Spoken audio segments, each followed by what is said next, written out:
Hello, everybody. My name is Aaron Christensen. This is Horror 101 with Dr. AC, and this is Scare-A-Thon 2023, benefiting the Women's Reproductive Rights Assistance Project. We are in the tail end of October, so now is the time. The link to donate is below in the description for this video. And tonight, we're going to be talking about the amazing documentary Woodlands Dark and Days Bewitched, a history of folk horror. And to talk to me about this amazing documentary, I'm going to bring in my big old panel of big old brainy folks, and I'm going to get the right aspect ratio. And now let's all dive in and talk about Woodlands Dark and Days Bewitched. Let's say hi to S.A. Bradley, Christianne Benedict, Aaron AuBuchon, hello, Gavin Schmitt, and Nile Arena. Hi. Hi, everybody. Thank you all so much for joining us. Gavin, you and I met Kier-la earlier this year at the Music Box. What is when did you see the documentary for the first time, and then kind of like what's your experience with Kier-la Janisse? I did not see the documentary until it came out in the box set from Severin. But when that box set came out, it was the first thing I watched out of the set. Absolutely loved it. I mean, I knew who she was years before that because of Miskatonic and her association with like the Fantasia Film Festival. So so she's been on my radar for many years now, but that documentary, you said it was amazing in the intro, so you're leading us here, but I'm not going to disagree. I mean, I think it's practically flawless. So awesome. I'm going to bounce over to Christiana. When did you see it for the first time? I saw it when it hit Shudder. Okay. I mean, I knew who Kier-la was. I read her book. I've read her book a couple of times, House of Psychotic Women. And I knew about her with her work with Miskatonic and Spectacular Optical, which is a name I love, as you may suspect. I watched the documentary on Shudder, and I ordered the Severin box like as soon as the credits rolled. Yeah. I think this is one of those movies that you really want to have that scratch paper right at hand, so you can be taking down all these titles, because there were so many titles that, and we have a well-versed panel here, and there were titles that were coming up. I was like, never ever heard of that. Aaron, I think you have the box set as well, yeah? Yeah, absolutely. And I was on the fence about the box set. It's funny, I wasn't sure I wanted it at first because I was like, I don't know a lot of this stuff. And it's funny because, you know, I co-host a podcast called Discover the Horror. You think that I would want to there and discover, but I was like, I don't know. And then I read a little bit about it, and I saw some snippets of the doc, and I got the whole box set. And frankly, as I was explaining backstage, I didn't make it through the whole documentary until today. And I could make a joke about how it's unbelievably long, because it is, but the main reason was I was enjoying it so much that I would eat it up in little tiny increments. You know, I'd sit down for a half an hour and enjoy a section, because there's a lot to digest there. And it's also kind of an incredible documentary because you can look away for like 10 minutes and then come back to it and jump right in and find your way pretty quickly. So, you know, I hope we talk about the structure of it a little bit, because it's one of those things that I think in a more structured media environment would have been 3 episodes, but it's not. No, it's not. It is a documentary, and I think it's intended to be. I mean, we live in a world where, you know, episodic documentary series are a thing, but it was her choice to make it an actual film. And I've actually worked with her too. I forgot we were talking about Kayla too, but I worked with her on the Emmanuel set. So Niall, how did you come to experience this documentary? You know, I think I had heard from my friend who runs an indie video store in Bloomington, Vulture Video, that the box set was coming, and I didn't totally understand. I was like, folk horror, okay, and was, you know, just a little fuzzy on kind of where it was. And then it, I think, also showed up on Shudder, and similar thing, devoured it. It was at a time, I think, in 2021 where we were all kind of coming out of the thaw for the first time, but I was really still kind of on that pandemic lockdown media diet. And so it came really kind of, I think, between a couple of Adam Curtis documentaries, which were episodic. And boy, oh boy, I thought, you know, it couldn't have fit better hand in glove with all of that stuff, just like the Mayfair set and Can't Get You Out of My Head. And so yeah, it's forever kind of burned in as 2021 coping mechanism media. That's awesome. Scott, take us home. Of course. It's the owl service. I saw it when it came out in the Chattanooga Film Festival in 2021. I bought the whole package just so I could see that.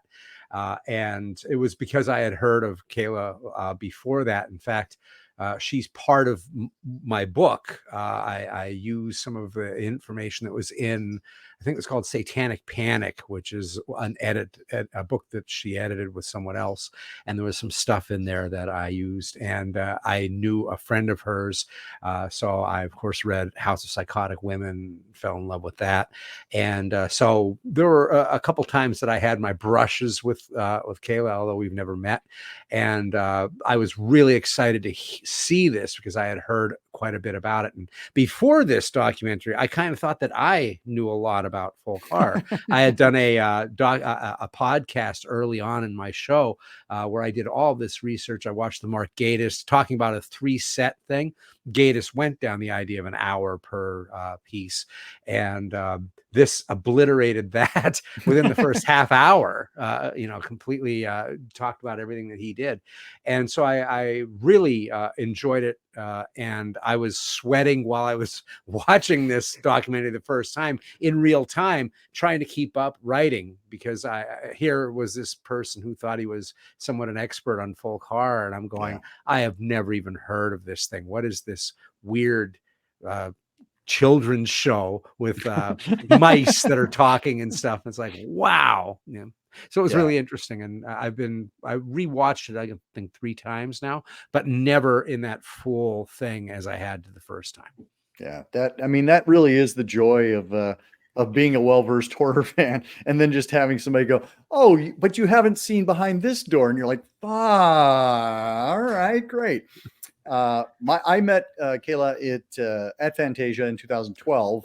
A House of Psychotic Women had just come out, and she was hosting a screening of Full Circle, aka The Haunting of Julia, which features prominently in House of Psychotic Women. And I get super like geeked out by people who write entire reference books, and especially that reference book where it's so dense and it's so personal. And that was another book where there were just titles coming out of the wood. I'm like, geez, and you just scribble. But this is I'm like, is she some kind of like, magic beast? Because like, where do you even hear about this stuff to record on it? I was just blown away. I did do the full sit and did the 3 hours and how many ever minutes it is. And it's a very rich meal in that format. I found myself going, I'm full. I have no more room for folk horror. And then it goes to chapter 6, and you're like, okay, fine, but this is awesome and fascinating. And it's like that Thanksgiving meal. You just can't walk away from the table, and you're like, I know I'm going to be lying down dead in the living room for the next 3 days. It focuses first off on the kind of US and UK horror to start with, which I think is a great way to kind of get Anglophiles in. Kind of like, yeah, I know a few things. Okay, that's a good title. I've seen that. And then it just gets deeper and deeper and deeper. And what a ride. Well, it's funny that you mention about how rich it is. Kier-la, I think, is someone not quite like, we're not alike in many different ways, but the one thing is being a strong arguer, where you grew up arguing this shit. And so you don't just come in with a persuasive idea, you carpet bomb. So Kier-la has this thing where everything that she does, it's like, oh, and here's where you thought you were, and here's the rebuttal, and here's the rebuttal to the rebuttal. And so before you know it, you have this amazing font of information, but it can pin your ears back at certain points.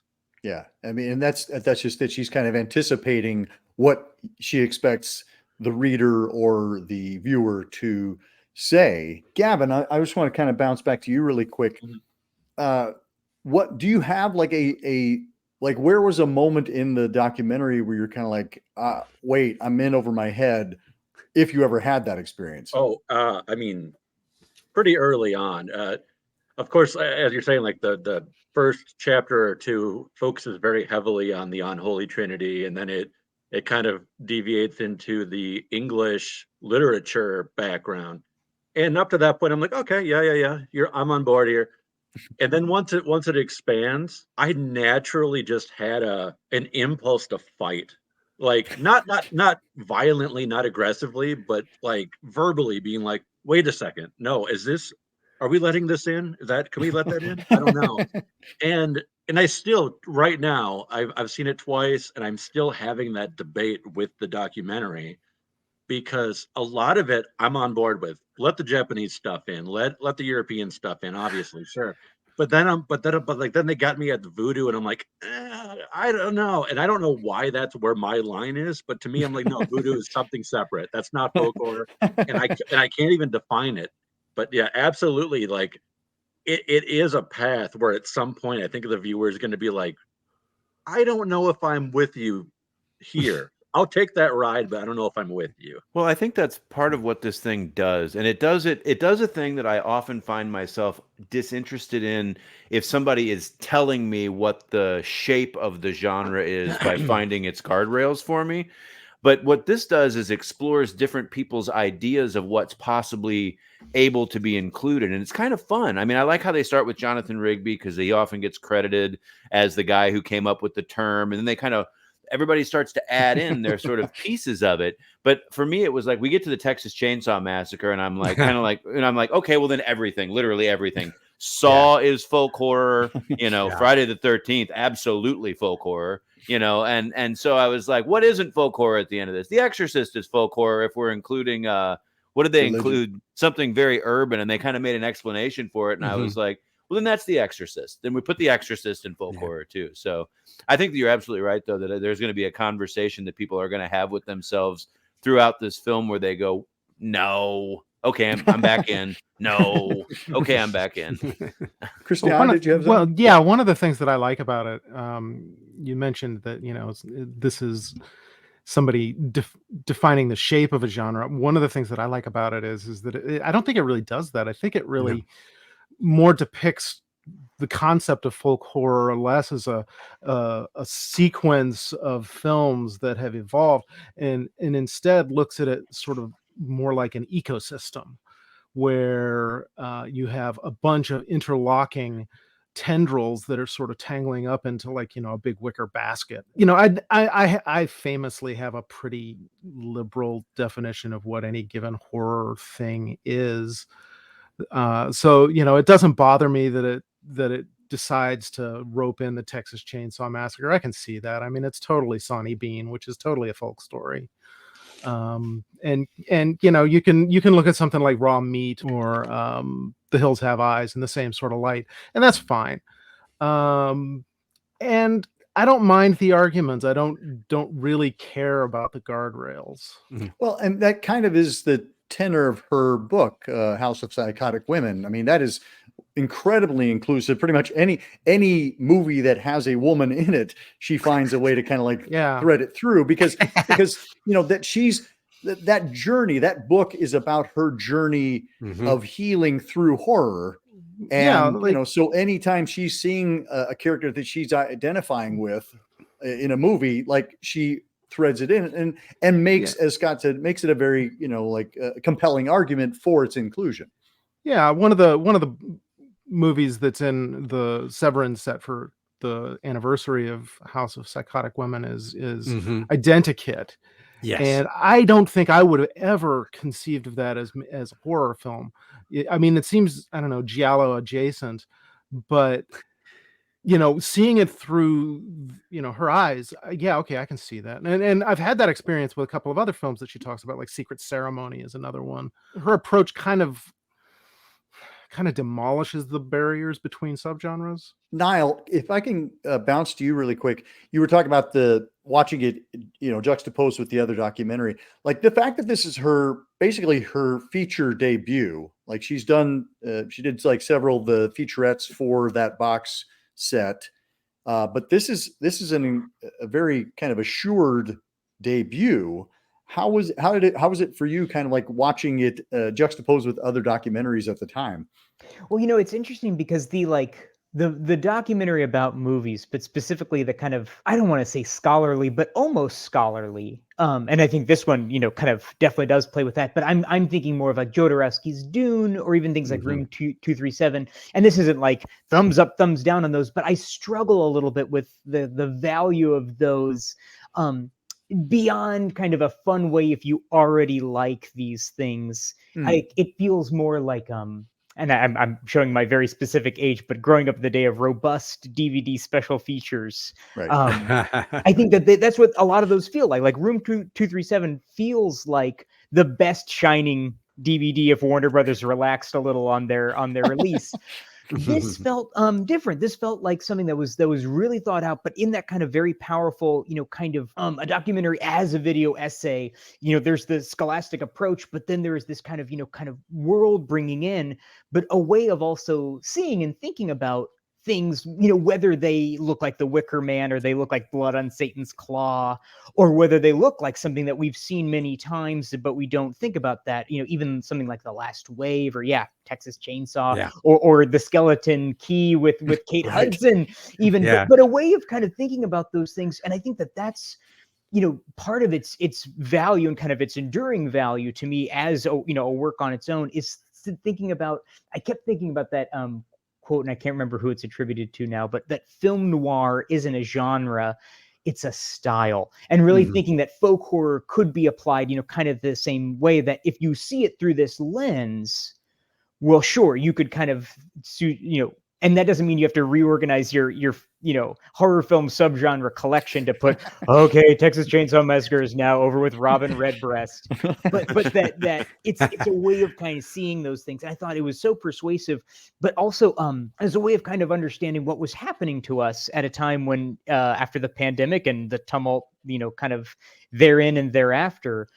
There was a line that they kind of faceted on, which is, I forget which film, but one of the English films. But, the guy kind of trying to reason with the angry mob of the folks saying, we don't go back, right? Right. If we make a mistake, we correct it. And if the science is wrong, it'll improve. But we don't go back. And, having really Gooseflesh, kind of rising as, again, kind of trying to make sense of what was happening to us as we'd been mostly inside, or, wearing many layers of masks, getting our groceries for so long, that it really did feel like it was, what they say, every movie is a documentary about its time, and okay, yeah, maybe not. But this one felt like, not just a document and a commentary on some genre films from, decades past, but also kind of a way of understanding what was happening to us in 2021. Wow, that's a great observation.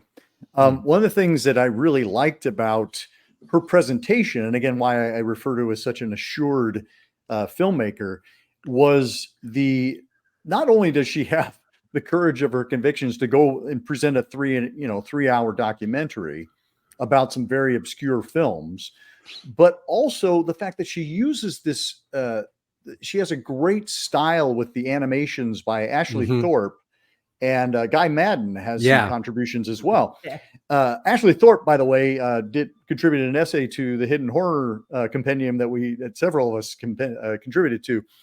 But I was like, what? Ashley Thorpe? That's awesome. Because I knew him as a filmmaker, and this was, he contributed an essay just kind of as a side project. And so I was thrilled to see his name pop up. And I love the visuals. I love the way the visuals drift in and out. And I'm not sure which is, Thorpe and which is Guy Madden, but I just love the look of this film. It feels very elegiac, in keeping with the subject matter. Yeah, I think that's like the box set. It's probably my favorite put together box set with the die cast whole, where you'll have the crow and everything. It feels like what it's talking about. It has a real like a tangible feel, as if it's a relic of some sort being found. And I really, what I love about it isn't just the scholarly thing. I kind of think she's anti-scholarly in this in some ways. It's information, but she starts it in this really, what I think is a ballsy way to go, which is she gives you what you think you know, right? And we're like, it reminds me, there was a documentary about heavy metal, and they were like, what's heavy metal? And everybody's like, it's this. And one guy goes, it's a chord progression. And so in other words, there is no real answer to this. So what is folk horror? She allows the scholars to say their piece and then juxtaposes that with another scholar, with another person and another person, and none of them are the same. Right. Everybody, they're seeing and feeling something different. So by the time we get to actually Blood on Satan's Claw and the triumvirate, it's just the beginning of the conversation. She's taken the golden chalice and shattered it on the ground and just said, here, this is where we're going to go. And what really interested me in this was talking more about how it's all about the anxieties of us. Where do stories come from in the first place? What is folklore? So, I come from the Appalachians, Appalachian, not Appalachia. There's this whole new thing about saying that. Maybe down south, but they go all the way up to fucking Maine, okay? So the idea that there is this thing where, like, where I lived was the coal mines, right? So I think that there's this thing of the guilt and the shame, or the secret of any place is where your cryptid comes from, where your ghosts come from. So in my hometown, the coal mines are where the devil comes up, where people, all this terrible stuff happens. So the idea of all the bloodletting and all the misuse of people comes from this hole in the ground that we put there. And I think that folk horror is consistently talking about that through all of this. The idea of, it's all folk horror because it's all in the firmament of the earth in some strange way. But I think what we get in this is like the whole idea of paganism and witchcraft. I thought that was amazing, where they talked about how it was so connected with suffrage, women's suffrage, that this is the first time that women actually can hold a priesthood, is going down this path. And so suddenly you have all this work that's coming out of that. The idea of the Appalachians themselves, where people are still out there living in a different time period. When I grew up, hunters, the people that I knew that were hunters may as well call themselves pagans. But if you called them pagans, they'd have gut you and hung you next to the deer, because they were good Christians. But the things that they said about the woods, the things that they did around the animals, come from a whole different time period. And so I think that's what I felt, this connection with a firmament that I believed in a weird way. I cheered when I saw like Picnic at Hanging Rock, just a quick shot of it. I'm like, yes, I've been saying this for years. And so I love that inclusiveness, but I think that the inclusiveness comes from this idea that it's not as much about a scholarly piece as it is figuring out what freaks everybody out, and that it's always talking about the thing that we're hiding, like the Native American. There is no Indian burial grounds. It's like one of those things that I thought was so great, when he sits there and says, I don't know if that's getting the colonists unhappy. He goes, I don't know how to tell you this. It's all burial grounds. All Indian burial ground. Exactly. Yeah, I thought that was ingenious. Yeah. Gavin, I want to talk a little bit, because again, as I mentioned earlier, the idea of there's being all of these films popping up that I'd never heard of before.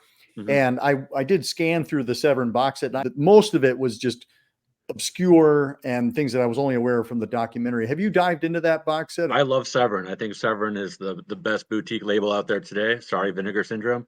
And their box set work is fantastic. But I think this box set is their best one. That being said, yeah, I knew almost nothing. Like I knew what Dark Waters was, and maybe two others, but the vast majority of it I had never heard of, never came up in conversation, almost without exception. I mean, I found something to like in all of them. I thought they were really, really strong, obscure picks, and that goes back to why I've gotten my Janisse superfan label under there, is because what I see as her strength is her ability to curate things. Yeah. Is just and you had alluded to that too with her book, but like, I don't know where this stuff comes from. How something that I never heard of one day, the next week I'm like, this is mandatory viewing. Right. And that box set is packed with that kind of stuff. I did just scroll through some of the titles. So I have seen things like Vige, Eyes of Fire, Witch Hammer, a few of them. So there were some that I was aware of. But again, I think that's her smart move, is to kind of lure you in with, if she just threw all obscure titles at you, you'd be like, fuck, I don't know anything about this. But that's kind of what we did with Hidden Horror, was it's like, here's some lower hanging fruit to be like, okay, I do know that one. I do know that one. I'm going to, and I like those movies, so I'm going to dig deeper. I think it's a really smart move on her part to kind of give you, we mentioned the Unholy Trilogy a couple times, Witchfinder General, Wicker Man, and Blood on Satan's Claw, just for anybody who's keeping count and wants to check those out, because those are 3 films that I think are indispensable. I think they're 3 of my favorites. And they're not in the box set because somebody else has the rights. I'm going to bounce over to Christianne. Any recommendations you'd like to make from that box set? Well, yeah. I mean, if you haven't seen Witch Hammer or V or Eyes of Fire, I mean, Eyes of Fire. I saw Eyes of Fire originally when it was on VHS from a mom and pop video store, and then in the 80s, and then it just vanished. It was nowhere. And when I saw that it was in this box set, I was like, holy shit. I haven't seen that in forever. I mean, I think what's interesting is what's not in the box set. I know that she tried to get the rights to The White Reindeer, which is such a great movie. Which is Finnish, I think. Yeah. And I wish that had been in there. I mean, she did get Isle of the Dead, which I had seen. Not Isle of the Dead, Lake of the Dead. Sorry, Val Luton. And I was really glad to have a version of Witch Hammer, because at the time it came out, I was like scrounging for films from the Czech New Wave, because I think I had recently bought the Criterion edition of Markéta Lazarova, and I was like, I want more of this. and this shows up. I'm like, great. So I was really surprised at Robin Redbreast, which I did not know.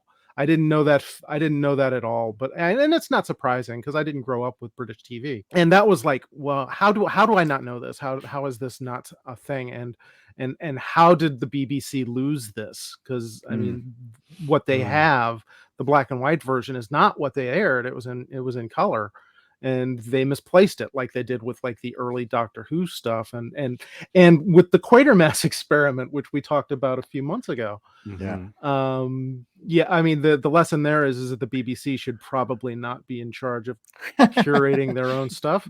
I was also really pleased with the Australian stuff. I don't think that it's as major as the stuff from like the other countries in there, but it was interesting to see. Yeah, that was the one thing that that I was able to give myself a pass as a horror fan. So I was like, okay, cool. That was on British TV. There's no way I could have seen that. Excellent. Okay, I'm fine again. I get my horror card back. Also, Penda's Fen is also a masterpiece. Yes. Penda's Fen is amazing. So I mentioned that I hadn't finished the documentary, and part of the reason was that I got so interested in watching the films in the set that I just kind of lost track of going back and doing the reference. There wasn't a film that I don't think in that set that I didn't find that I liked a lot. I'd seen Eyes of Fire, 30 years ago, and loved it so much that it made my I felt like I was seeing it with new eyes this time. Like it was a whole new movie to me. But 2 that stood out to me, Tilbury, the Icelandic monster movie that's in the set, and Leptirica, which I think is how you pronounce that one, but it's a Serbian vampire movie, which I just loved both of those things. I felt like not only was I given an opportunity to sort of approach these as sort of off the wall folk horror films, but also a way into national horror cinemas that I would never have investigated in other ways. So like, I have now had a little shot of Serbian horror. I've had a little shot of Icelandic horror, and I don't know where else I get those without a pretty concerted effort. So, I'm hoping that between this set and, the set from Mondo Macabro about Bollywood horror, that we're going to see the opening of these kind of, not often well considered national horror cinemas as well. Great. Yeah. Nile, any Rex? Well, I just would trumpet Robin Redbreast. It just, I thought, even watching it, having seen the documentary, having seen, other things that now I know to be folk horror, and it still surprised me.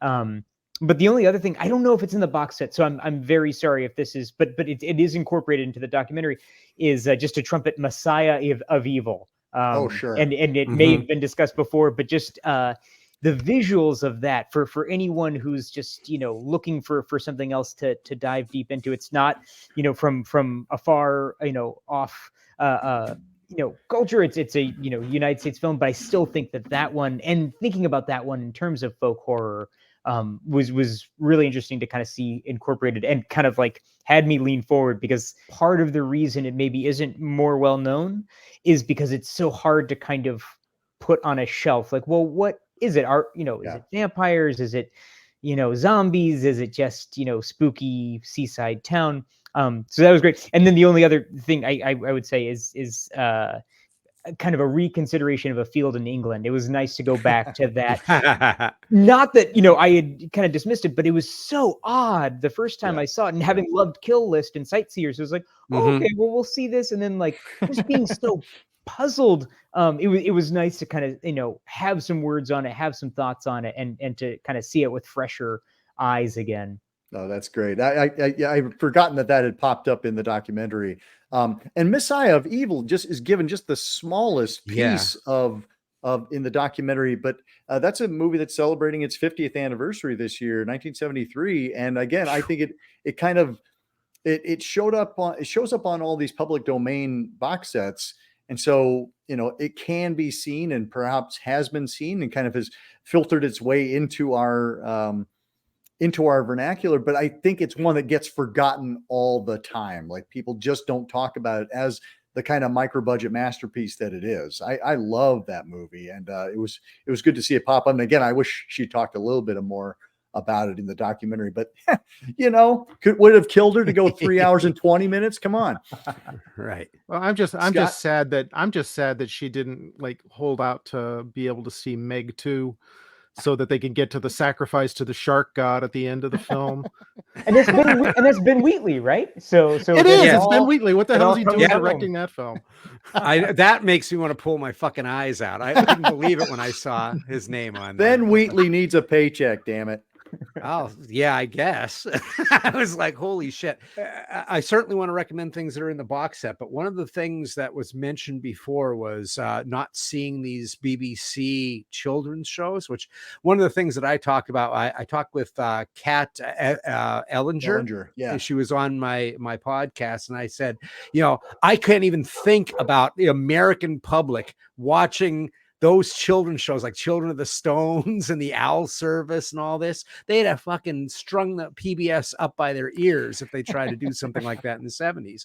And so you can see Children of the Stones and Owl Service on YouTube. You can find full versions of it. And I had seen them, I don't know, maybe 8 years ago or something like that.